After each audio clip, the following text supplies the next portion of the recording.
আলহামদুলিল্লাহ।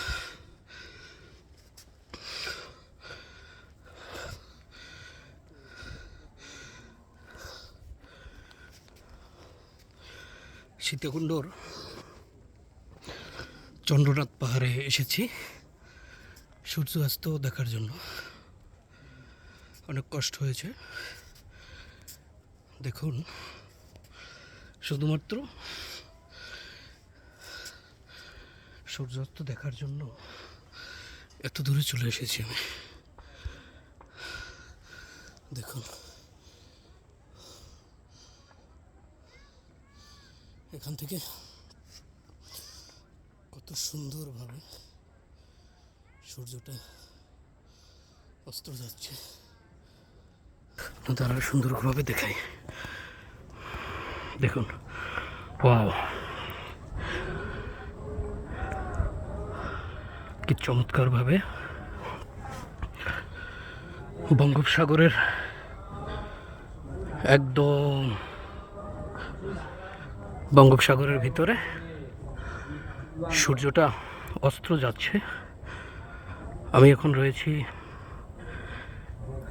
সীতাকুণ্ডের চন্দ্রনাথ পাহাড়ে। আর চন্দ্রনাথ পাহাড় থেকে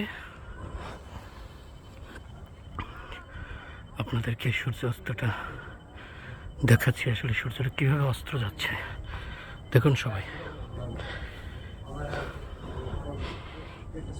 কিছুক্ষণের মধ্যেই ও সম্পূর্ণরূপে অস্ত। আমি পাহাড়ের উপরে আছি, চন্দ্রনাথ পাহাড়ের উপরে। এখানে একটি মন্দির রয়েছে, চন্দ্রনাথ মন্দির। এই সূর্যটা কিন্তু আস্তে আস্তে আস্তে আস্তে আস্তে আস্তে